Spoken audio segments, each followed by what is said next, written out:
भगवान यहां कह रहे अज्ञ अश्रद्धाधान संशयात्मा, ये तीन बातें कही। जो आज्ञा का पालन नहीं करते वो विवेकहीन होते हैं। जो विवेकहीन है और श्रद्धा रहित है, इसे श्रद्धा रहित कहा जाता है कि ऐसे चलिए आप, तो उसके विपरीत भी उपदेश देने वाले हैं। हमें तो बड़ा आश्चर्य होता है कि विपरीत उपदेश देने वालों में श्रद्धा से चलने वालों से कई गुना बढ़कर अनुयायी है, क्योंकि श्रद्धा का मार्ग ऐसे है और विपरीत का मार्ग ऐसे है। तो उनको लगता है कि जब इसमें आनंद है और इसी के लिए हमारा मन लालयित है तो इधर चलें। ऐसे चलने में बड़ी कठिनता है, चढ़ाई का मार्ग है। ये भजन नशेनी प्रेम की, भजन के द्वारा इस ऊंचाई पर चढ़ा जाता है। श्रद्धा सत मार्ग में, सत शास्त्रों में बहुत कठिनता से होती है, और हो जाए तो इसे बहुत संभाल के रखना है। कपूर की तरह उड़ भी जाती है। अगर इसे संभाल के नहीं रखा, गुप्त नहीं रखा और इसके अनुसार नहीं चले तो उड़ने में देर नहीं लगेगी, फिर संशय हो जाएगा और भगवान उसका कहते विनश्यति, उसका नाश हो जाता है। जो अज्ञा है, अश्रद्धान है, संशयात्मा है, तो भगवान कहते उसका नाश हो जाता है, विनश्यति, उसका नाश होता है। और ऐसी दुर्गति होती, नायम लोकोस्तु न परो सुखम संशयात्मना, उसको न यहां सुख कभी मिलेगा न वहां सुख मिलेगा। पर ये अहंकार देवता ऐसे हैं कि देख लेंगे सब, अरे इतना सुंदर अवसर मिला है, इस अमृत समय को मृत भोगों की तरफ मत नष्ट करो। पर समझ में नहीं आता।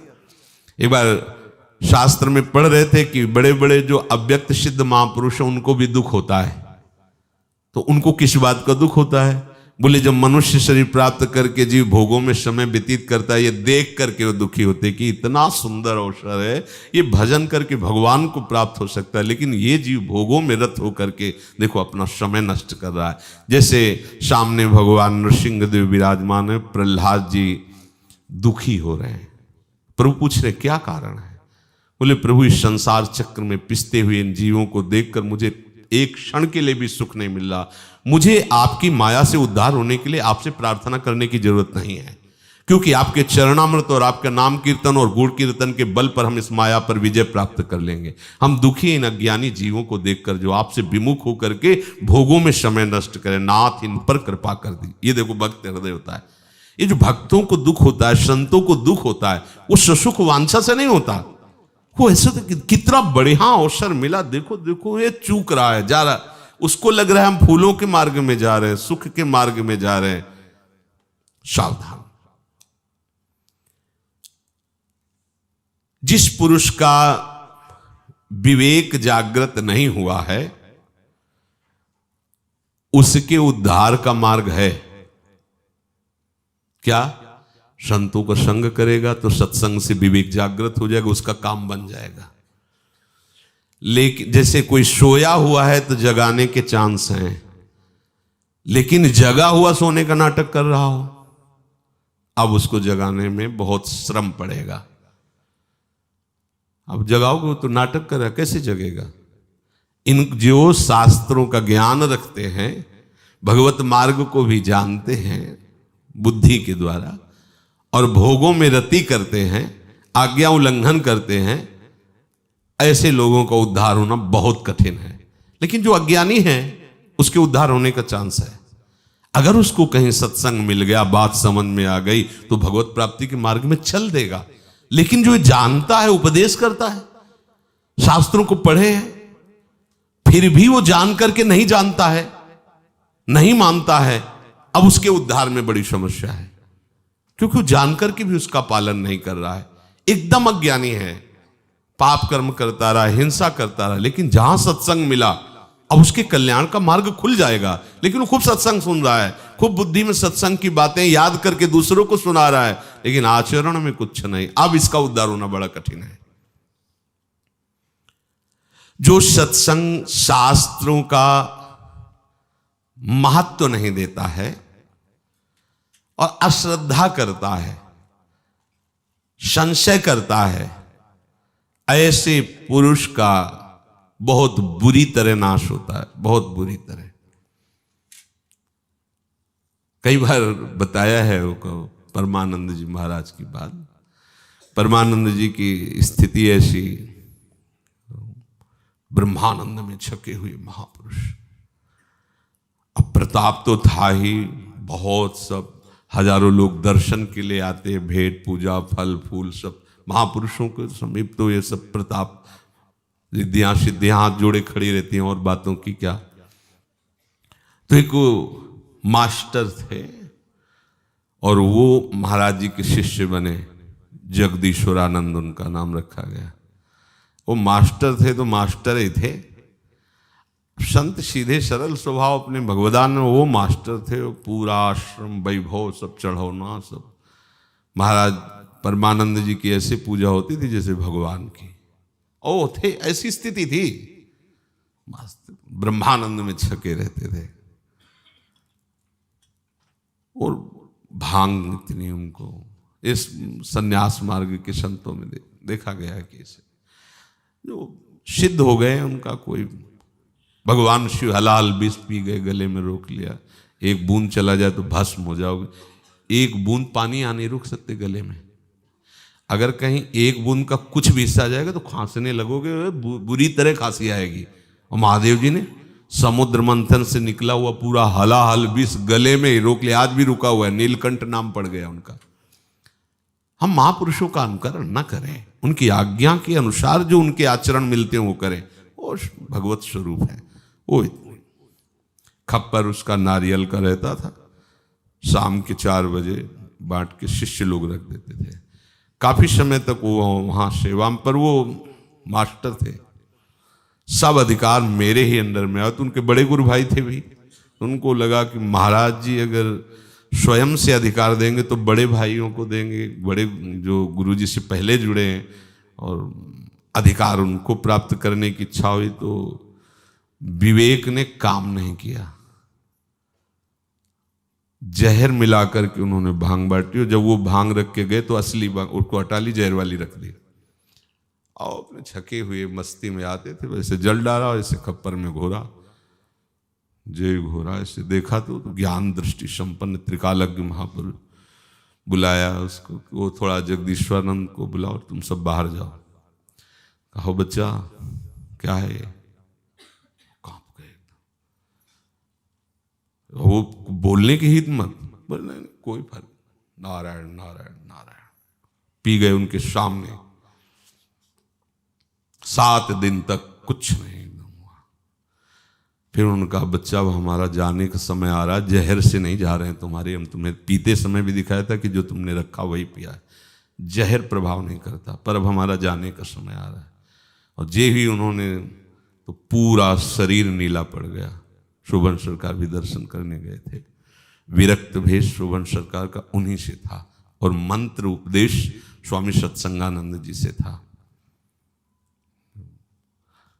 उनकी दशा देखिए जगदीश्वरानंद जी की, ये आंखें ऐसे फट गई थी, मतलब ऐसे भयावह, पानी गिर रहा है पूरे शरीर में, ऐसे जैसे कहीं मिट्टी का जल सूख जाता है तो पपड़ी नहीं पड़ जाती, ऐसे मवाद निकल पूरे से। चीख चीख के चिल्ला चिल्ला कहते, गुरु अपराध से मेरी दुर्गति हो रही, कोई बचा ले। संशयात्मा विनश्यति, जो अज्ञ है, असत दधाना है, संशयात्मा है, नाश निश्चित है। विनश्यति नायम लोकोस्ति, इस लोक में भी नहीं, न परो न सुखम संशयात्मना। ये उनका दंड थोड़ी मिला है, ये तो ब्याज है, मूल तो अभी आगे जाके मिलेगा। पता नहीं कब करुणा होगी कि उस अपराध से वो मुक्त हो पाएंगे और उनको पुनः मनुष्य जन्म मिलकर भगवत आराधन, कहां ब्रह्मानंद की पदवी प्रदान करने वाले गुरुदेव, और कहां एक न लोक मिला न परलोक मिला। ये है अज्ञान, ये है श्रद्धा की हीनता। ऐसे संशयुक्त पुरुष का परमार्थिक मार्ग से पतन ही नहीं, पूर्ण नाश हो जाता है। संशयुक्त पुरुष को बहुत कष्ट भोगने होते हैं। किसी भी तरह उसकी उन्नति नहीं हो सकती। इसलिए संशय तो होना ही नहीं चाहिए। देखो, नाम में कोई संशय मत करो, मंत्र में कोई संशय मत करो, प्रिया प्रीतम में कोई संशय मत करो, उनकी लीला में कोई संशय मत करो। अगर चार में तुम संशय नहीं करोगे तो नामदाता, लीला सुनाने वाला, उपासना देने वाला, इसमें आपका अनुराग बढ़ता चला जाएगा। और अगर इसमें आप रति नहीं किए तो फिर वहां संशय हो जाएगा। बात पकड़ लेना। अगर आप उपदेश पर ध्यान दें तो नाम रूप लीला धाम चार का ही उपदेश होता है भगवत प्रेमी महात्माओं का।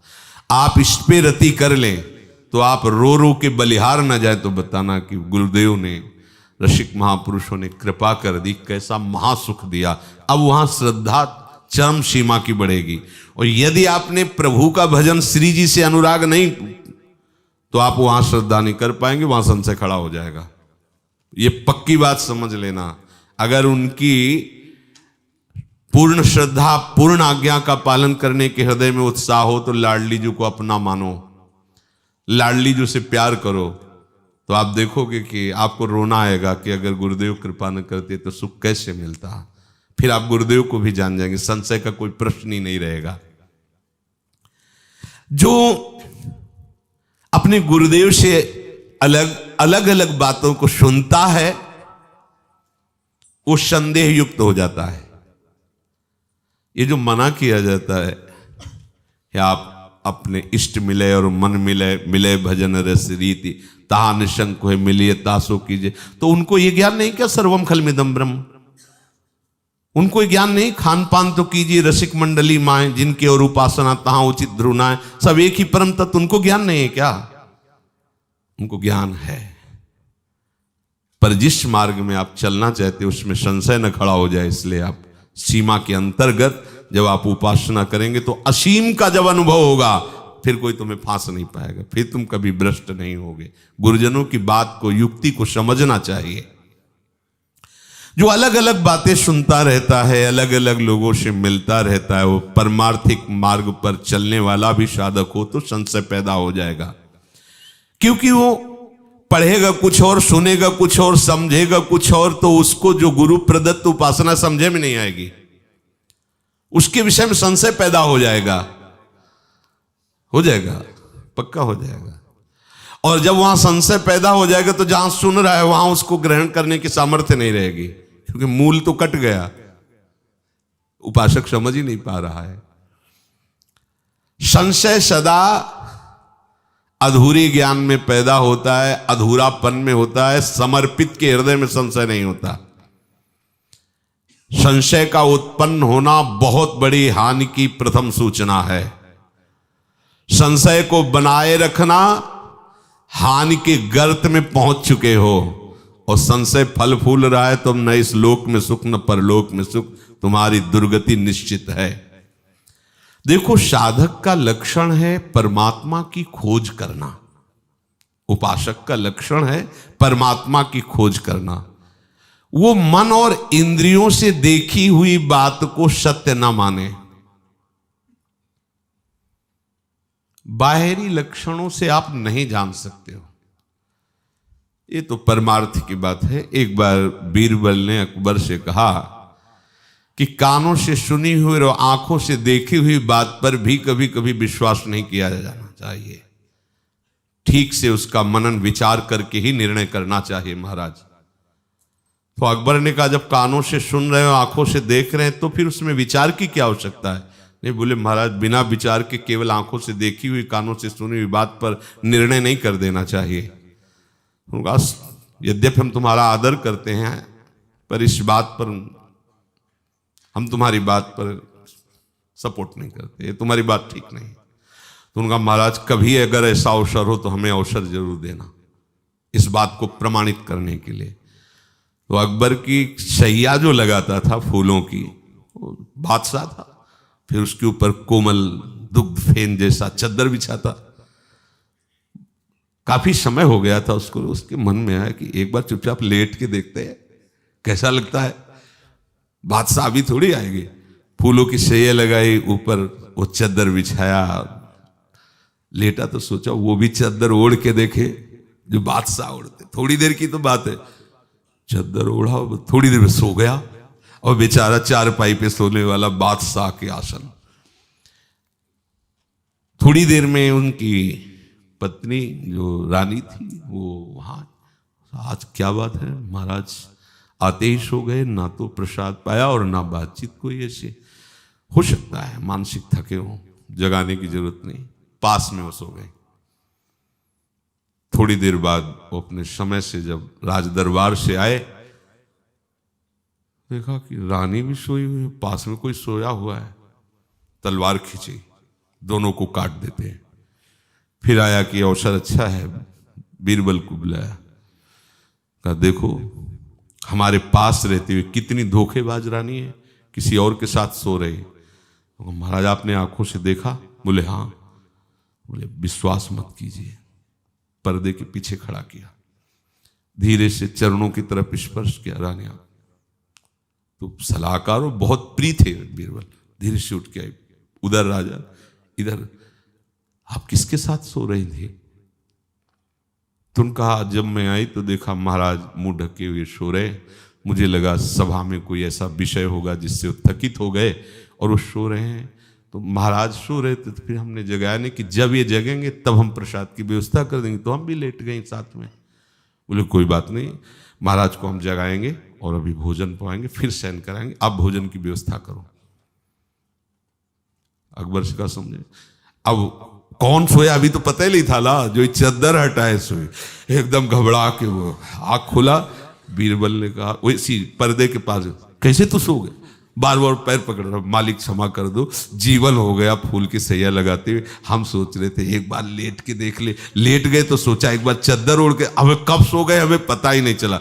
बोले तुम्हारे साथ कौन सो रहा था? बोले कोई नहीं सरकार, हम तो अकेले ही लेट गए थे। भाग भाग अगर बादशाह जान गए तो सारे फांसी पे चढ़वा देंगे।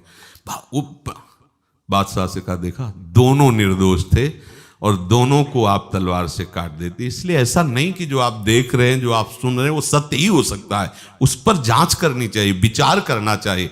पर संशयात्मा पुरुष ये नहीं कर पाता, वो तुरंत संशय का आरोप करके अपना मार्ग पतन का। अब कितना बड़ा यद्यपि लौकिक है, ऐसे ही परमार्थ के मार्ग में होता है। संशय के कारण वो वास्तविक बात को समझ नहीं पाता और संशय कर लेता है। संशय के कारण साधक उन्नति के मार्ग से दूर हो जाता है। जो संशय हो गया, जो व्याकुलता हो गई संशय में, उसका उन्हीं से उपाय पूछो जिनके प्रति संशय हुआ है, किसी और से नहीं। तत्काल उनके ऐसा ऐसा ऐसा हो गया, अब वो डांट दें तो भी क्षमा हो जाएगा और वो संशय निवृत्त कर भी देंगे। कोई कोई बात ऐसी होती कि हम अपने हृदय के भाव से उसे कह रहे होते हैं और वो बाहर जाकर के शब्दों में अगर उसको आप देखो तो उल्टा भी हो सकता है सोचने में, और हमारा भाव उसका कुछ और हो सकता है। तो पूछना चाहिए कि आप जैसे किसी बात पे तो एकदम निर्भय होकर पूछना चाहिए कि इस बात पर ऐसा कुछ प्रश्न खड़ा हो गया, क्या इस पर भाव आपका था कहने का, वो समाधान चाहते हैं। अगर आप योग्य समझे तो समाधान कर दीजिए। ऐसा नायम लोकोस्ति न परो न सुखम संशयात्मना। जो संशय आत्मा है, अश्रद्धा कर दी है, भीतर में संशय है इसलिए विवेक काम नहीं करेगा, भीतर में संशय है इसलिए श्रद्धा काम नहीं करेगी।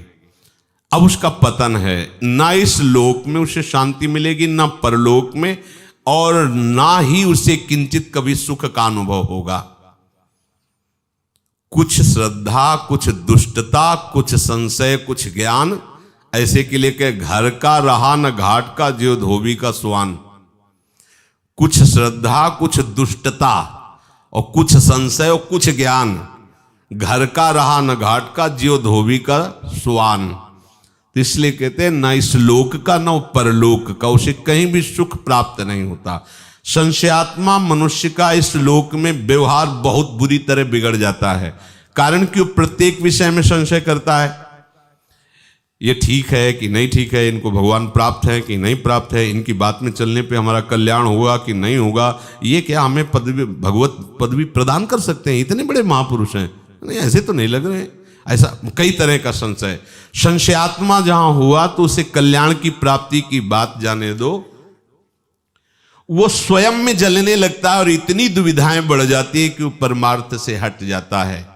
फिर उसके अंदर इस तरह जब करने से क्या होगा, देखो वो भी तो पूरा जीवन जब करते रहे, फिर भी वो हम देखते हैं कि वो कैसी कोई खास स्थिति। स्वाध्याय करने से क्या होगा, बहुत तो पढ़े हैं, क्या होता उससे, मतलब वो इतने संशय करने लगता, कहीं विश्वास नहीं रह जाता, न जप में, न स्वाध्याय में, न सत्संग में, न धाम में। क्या है, देखते हैं ना धाम में कैसे कैसे लोग क्या क्या क्या होता है धाम रहने से, कुछ नहीं। वो मतलब सब चीज काटना शुरू कर देगा, तभी उसको न इस लोक में सुख न परलोक में सुख। संशय रहने के कारण उसके मन में कभी शांति नहीं मिलती। इसलिए श्री भगवान कह रहे हैं कि जिन महापुरुष के आश्रित हो उनकी ही बताई उपासना पद्धति से चलो। अलग अलग बातों के पढ़ने से, सुनने से संशय निश्चित पैदा हो जाएगा। संशय होने से विवेक विचार के द्वारा वो दूर किया जा सकता है, पर बड़ा मुश्किल होता है। संत महापुरुषों के प्रति जहां भी संशय होता है तो अश्रद्धा प्रकट होती है। अश्रद्धा होने के कारण आप खूब विचार करो तो भी निर्णय नहीं कर पाओगे। इसलिए भगवान कहते हैं संशय आत्मा का न इस लोक में सुख है न परलोक में सुख है।